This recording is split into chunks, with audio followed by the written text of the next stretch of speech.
I'm John Kadolf. I am one of the slut blokes, and Yeah. yeah, our name keeps changing on the sign. It went from Lost Blokes to Lust Blokes. Now we're the slut blokes. I don't know.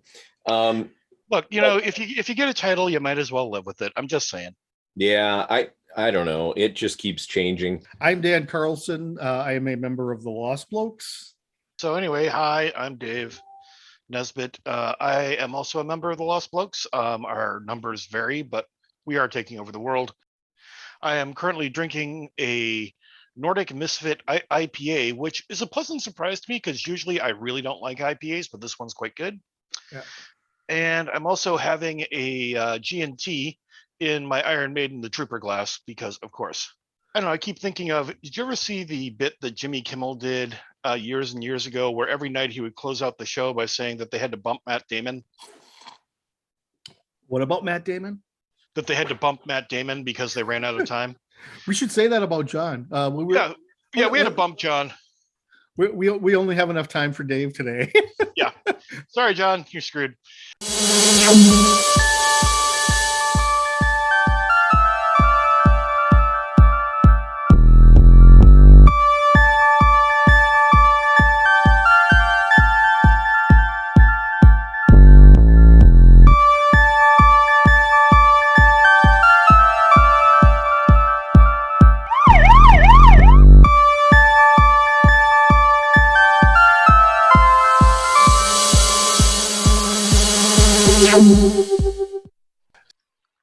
Like, comment, and subscribe.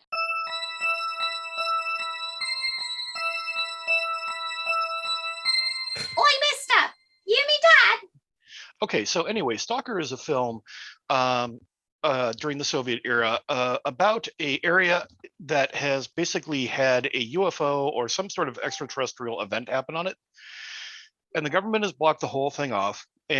But there is a rumor of a room in there that if you go there, you will get your heart's desire.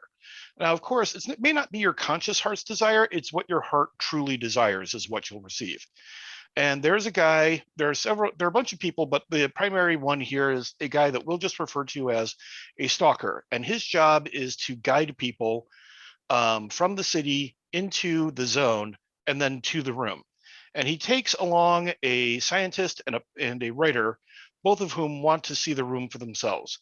They travel along. You see a lot of very interesting, like, shots and images and things like that. And then in the end, they finally reach the room, and that's where I'm going to stop because things happen. Or maybe don't happen. You get the idea. The cursed films aspect about this is that this film was basically effectively shot 3 different times due to film issues and personnel issues and things along those lines. And the problem is that meant that the cast and the crew were spending a lot of time in areas that were awe-inspiringly toxic. Like the river that they were shooting in basically was kind of the runoff of local industrial sites. And long story short, a lot of the people involved in this film wound up getting seriously ill, and a number of them wound up dying over a period of time, including the director, one of the main leads, a bunch of others as well. And so, talking about the history of this film that has had so many strange things happen to it, and also a number of very odd synchronicities around the film. And that's what the episode is about. Yeah. It's when you say they were shooting around toxic runoff, they weren't just shooting around toxic runoff. Oh, time's up. Okay. Yay! So they weren't just shooting around toxic runoff, they were laying in toxic runoff. Yeah. Like they were walking through it, they were laying down in it, the whole 9 yards. And like you can see the director walking through in just his shoes, and I'm like, oh dear God, do you know what's in there? Because I don't, and I'm terrified. Yeah. I don't even think back in the 70s I would have done that. Certainly wouldn't do it now. But even in the 70s, that seemed odd to me. I don't know. Because Tarkovsky's a genius. Would you have laid down in contaminated muck for him? Myself personally, probably not, but I've been around enough strange industrial things. By the way, what is making that beeping noise in the background? I think that's you. 1 minute. Okay, it was my phone making noises. My only guess is that it was running a 2-minute drill too. Oh, maybe it heard me say that. And I don't know, are you on Google or are you on Alexa? I am on Google. Oh, so it probably heard me uh, give it the order and responded. Yep. Nice. I can control things that happen thousands of miles away with the sound of my own voice. Tell me I'm not a god. I'm doomed. And I look like I'm on a set from Stalker. Look at me. Yes.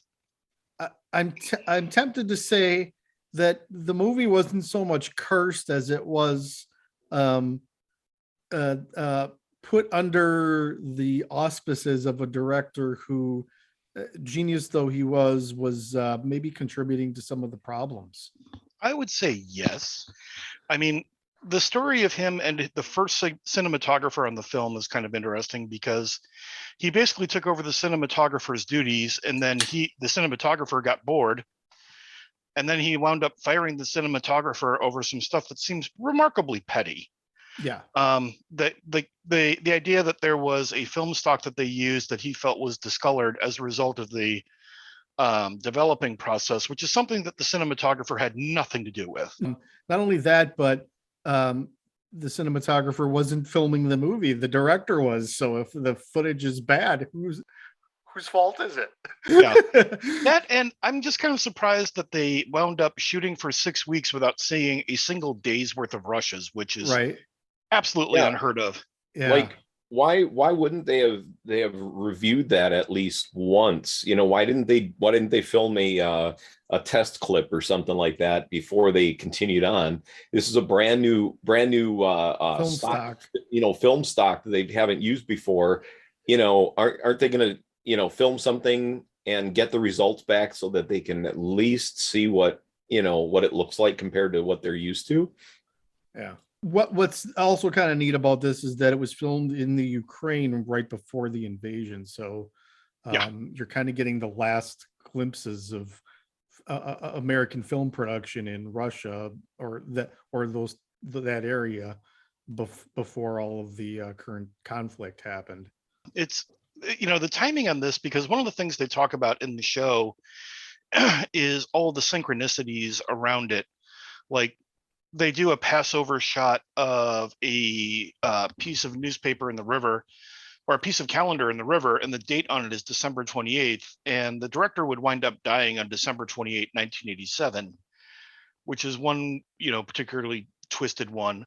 The idea that people who now take tourists around Chernobyl are now called stalkers, which leads to a scene at the end that left me absolutely going, "You fucking fool! Why the hell did you just do that?"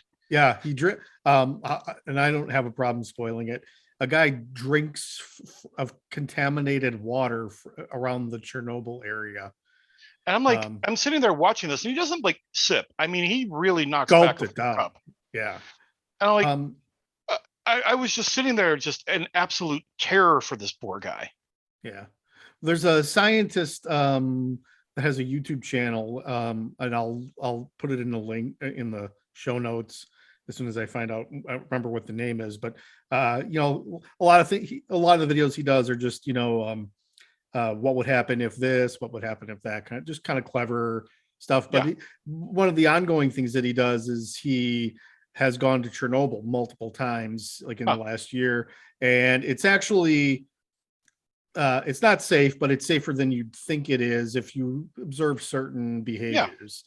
And one of the behaviors to keep it safe is to not kick up the ground soil, which is all contaminated, which is something that the Russian soldiers found out recently.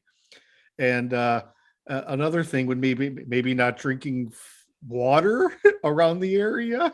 Just like, oh my God, like beside the radiation and the possible heavy metal poisoning that goes with it, with the stuff that's been blown all over the area. I mean, that area also has an awful lot of runoff, much the same as from the film Stalker. A lot of toxic runoff coming from plants and such further up the way, and I'm like, I don't even want to know what happens to that guy a year after he did that. It seems like, it's not so much a cursed film, but the film is cursed by people making bad decisions.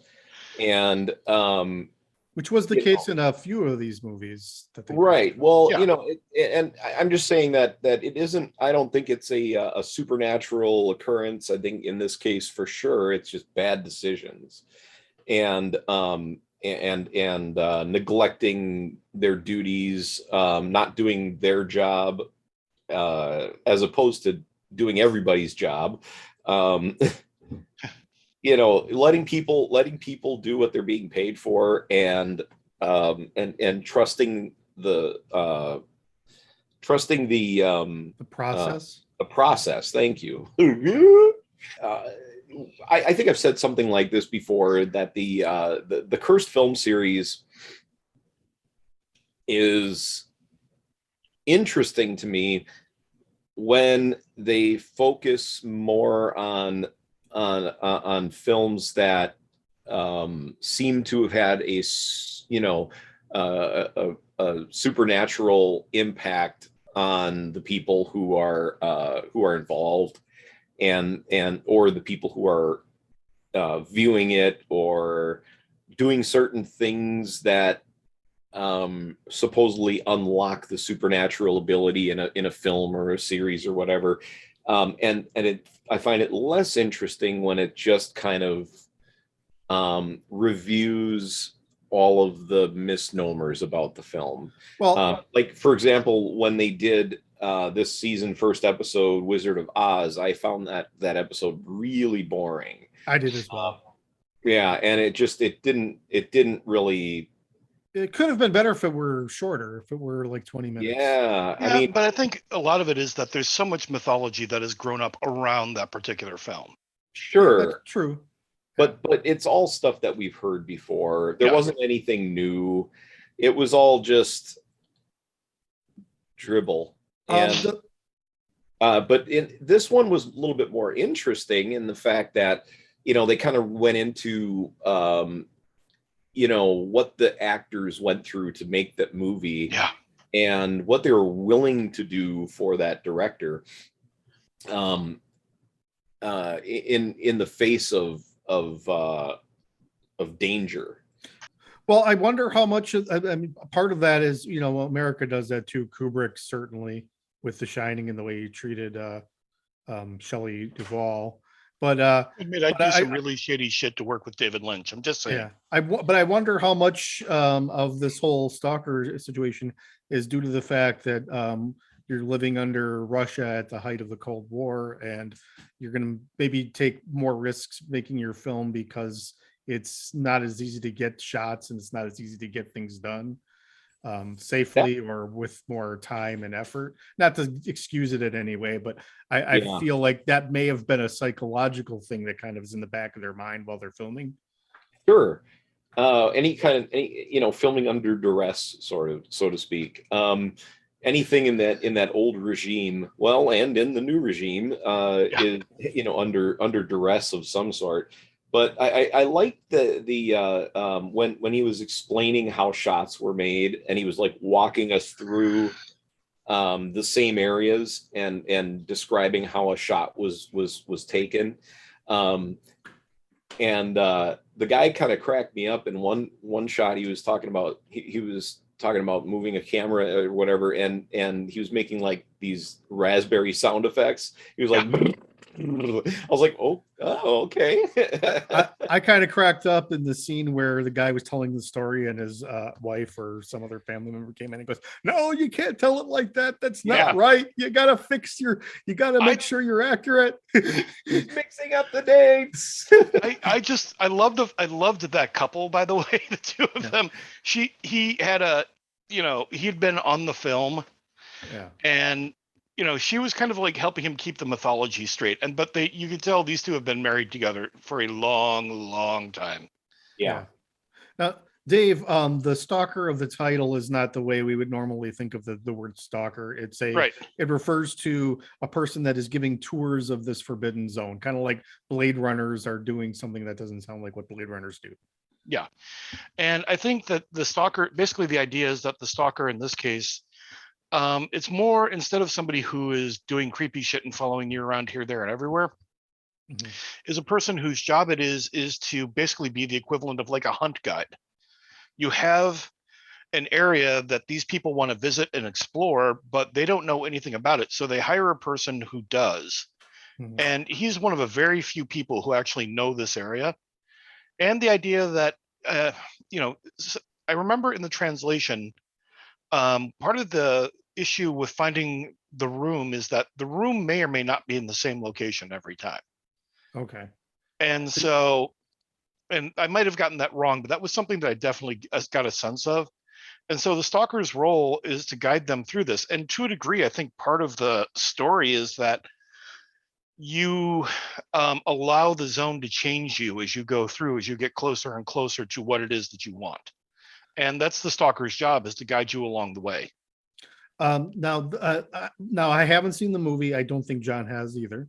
But a sense that I got from the commentary in the episode, and maybe I'm off base here, but I got the sense that science fiction in Russia was considered a safe genre to give money Yep. to filmmakers to make, because I'm assuming it would be less overtly critical of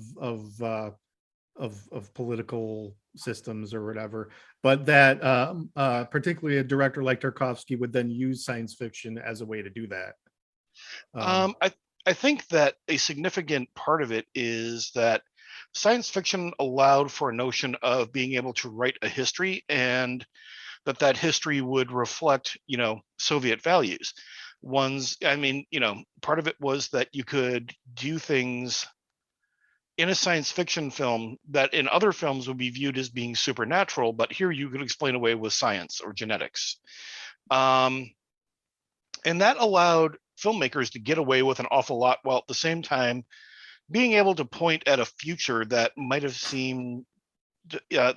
been, if you timed it right, something that would have fit in well with the party values. So was this funded with government money, or did he Yes. get? Okay, so it's sort of like the Canada model, where Canada subsidizes productions and things like that. Yeah, the National Film Board of Canada is kind of like is a good example of this, because they want Canadian content out there. Mhm. And because they'd been inundated with American and British content for a while, and they went, we're going to develop our own identity. And the Russian film system, surprisingly, really, especially, in the early days of Lenin, and also to a degree with Stalin, funded a lot of really experimental work. And over a period of time, they realized that putting out stuff that was just flat out propaganda films wasn't really drawing an audience and was kind of failing. So they underwrote a lot of filmmakers who are willing to take big risks. I mean, a film like Solaris is a big fucking risk. Solaris, I was saying, 2001, I always felt left me kind of cold. I'm Mhm. not the only one who feels that way, but Solaris is sort of 2001 with emotion. I was actually Yeah. kind of moved by it. And I did not expect that from this, I think it's like 3.5 hour Russian science fiction movie from 1972. I was watching, I'm like, wow, I was kind of gobsmacked by it. It's really, one of the things that can be said about Tarkovsky, and why it is that somebody like Roger Deakins said that he might take the risk of sitting around in very toxic water to work with him, is, the man clearly had an understanding of visuals as a form of mental stimulation. That, I mean, Stalker is not real long on dialogue, but Jesus Christ, the frame tells amazing fucking stories. And Deakins actually says that he's overtly influenced by Tarkovsky's, Oh, yeah. because then they show clips from Blade Runner 2049 and things like that. So, but one of the things that was, so it then goes into this section of that I found really interesting, but it's getting further away from the movie itself, where we touched on a little bit, where basically stalker cosplayers go out into the Chernobyl exclusionary zone and pretend like they're in stalker land, where they're just taking these huge risks.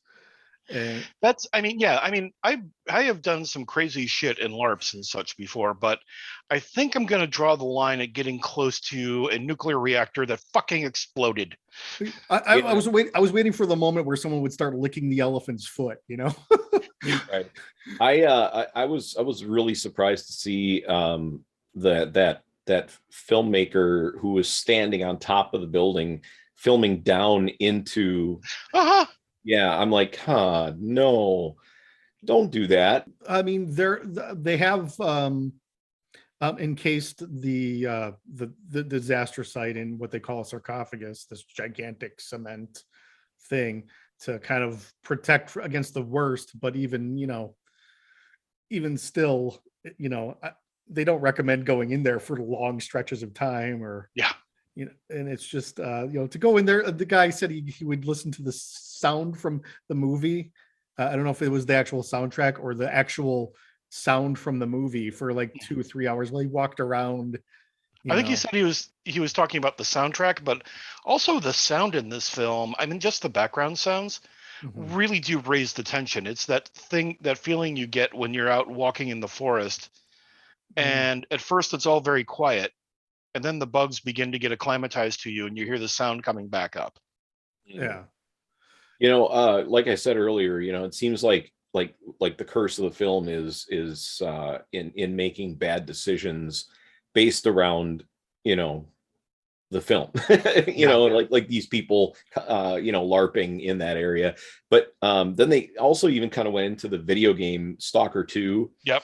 You know, I don't understand the pull.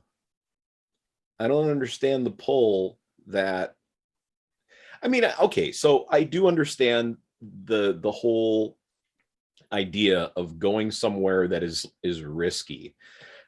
I've had my fair share of going places that would be risky to go. And Dave, you know that we actually have done that a couple of times, well, at least once together. There were a few occasions, like, you know, I think we're Yeah. past the point of the statute of limitations, but yeah, we took some risks. Yeah. You know, and D2 surfing is a term we used in reference to going down to the D2 level basement, Which is the bottom sub basement. right, of the university, and just doing things down there. We weren't, you know, creating problems like you know, we weren't vandalizing or anything. Yeah, like we weren't that. stealing, we weren't breaking, we were exploring. We were exploring, and you know, we were creating lore for that campus almost, you know. And Because we'd go into the side tunnels and take a look down there, or at one point, I think the only time we ever considered stealing anything is that we found an old Vaxxed computer. And by old, I mean, this thing was about half again the size of my desk. yeah, And ran on punch cards. And we were like, oh shit, dude, come on. You know?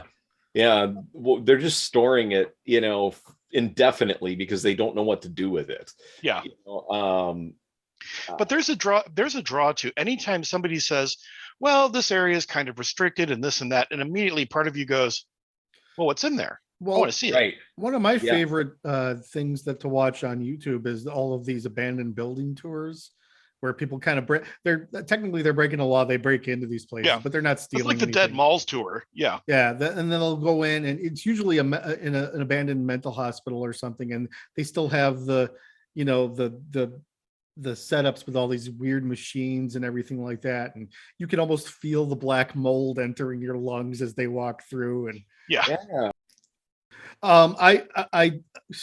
so this is an interesting series in that I never come away from it feeling like I've been convinced that anything is cursed. Right. But it always has some vague interest because they usually go places within a production that other documentaries don't. They just did Rosemary's Baby last week, and for better or worse, they had actual crime scene photos and things like that of the Manson murders. They did the Twilight Zone movie. They've done, you know, The Exorcist. So, and I'm looking forward. They're going to do Cannibal Holocaust in a week or two. Nice. But the show itself is it started as like, was this film supernaturally cursed, and it's morphing into plagued productions, like movies that have had trouble, and you could easily put a comedy film in there, especially the connections they try to make with like The Omen, like by the end Richard Donner saying cursed, no, we were blessed, all these things almost happened but they didn't actually happen. So the show is very interesting. Just it's more like watching In Search Of with Leonard Nimoy, where you never really learn the thing that it's selling you. You may learn other things about a film that are interesting, but the hook that got you there is never really addressed or anything like that. So just know that going in. The ultimate clickbait series. It is a clickbait series. Yeah. Yeah, but at the same time, to me, I think that one of the bigger elements to consider, and I know that we've talked about it more or less a few times in here, is that the biggest curse that wound up affecting everybody in this film was obsession. The director had walked in, I think somebody made an observation when he talked about shooting the film the first time, that he really didn't know exactly what he wanted. And for a director like Tarkovsky, that was just torture, which is part of the reason that he had a heart attack, and then he had already fired the cinematographer and had blown half the budget of the film. But when he got done with a couple of months of convalescing after the heart attack and everything else, he knew exactly what he wanted. And when he found the locations and everything else, he was ready to go. Now, whether or not that meant that the locations were safe for anybody to be in was absolutely irrelevant. He knew what he wanted and he was going to get it. And that was I think the actual curse of the film. Oh, the other thing is that film was based on a novel. How closely? I've not read the novel, so I can't say. Okay, because I would think that if you're working from source material, that unless you're diverging drastically from the source material, that part of the vision is trying to tell the story that was on the page to begin with. That's what drew you. Yeah, but I think that the vision that's on the page is one thing, but if I sat down and all three of us read the same book or the same scene, and I had all three of us block that scene out, sit down and work up storyboards and the whole 9 yards, we would have three visually radically different scenes because we have different things that we prioritize. Yeah. And I think that he didn't know what it was that he wanted foremost in the film. Press play on this. I think it will play better if you're a hardcore fan of the movie and had seen it before. I had never seen the movie. I was trying to gather context from and I can. I don't understand how people need to see. I don't understand how people can say, do I need to see the first movie to see the sequel and enjoy it? Usually, if you're good at watching movies, you can be dumped into something in the middle and figure out. Yeah. Well, so that's what I was kind of doing, is like I was dumped into the middle of this. I'd never seen Stalker. I knew a little bit about it, but I was able to sort of contextualize things to the extent that I was able to enjoy it. It's not very cursed filmish, but as far as as far as a movie to pick to cover, I think it's worthy because it does hold such mystique, and it's a peek behind the Iron Curtain during the time, and Tarkovsky is a brilliant filmmaker, and one who is not, especially this movie, is not is not given a lot of attention. It's more of a cult movie. So press play, cursed film, Stalker. Dave? I am definitely going to say press play for cursed film, Stalker. It gives a lot of the mythology of the film and gives you a lead into it. And I think it's also a good primer for what to expect to watch this film, because I think it's something that, it's not for everyone, but I think it's a film that everybody should at least take a chance on, because there are things in there that might just grab you and hold you. You never know. That opening scene of the guy just opening the bar and it doesn't move for 3 minutes had me hypnotized. And you might find something in there that absolutely attracts you and might broaden your mind toward other elements of cinema that you've not really tried before. So yeah, press play, give it a look. John? Yeah, I'd say press play. The cursed film Stalker gave me the sense that I do want to see the film Stalker, which I have not seen.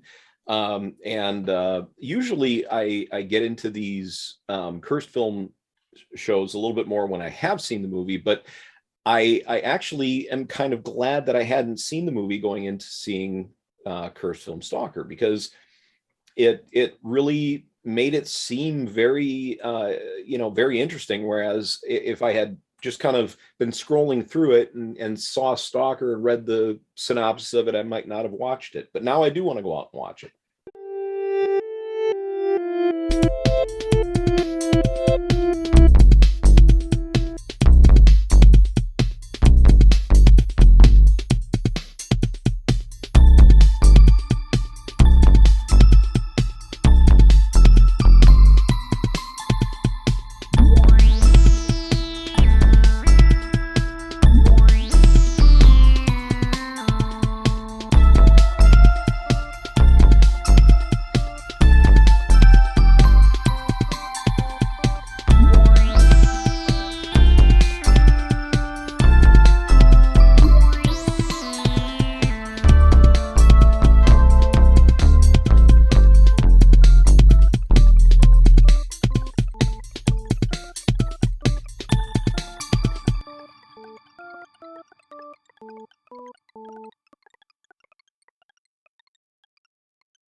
Like, comment, and subscribe.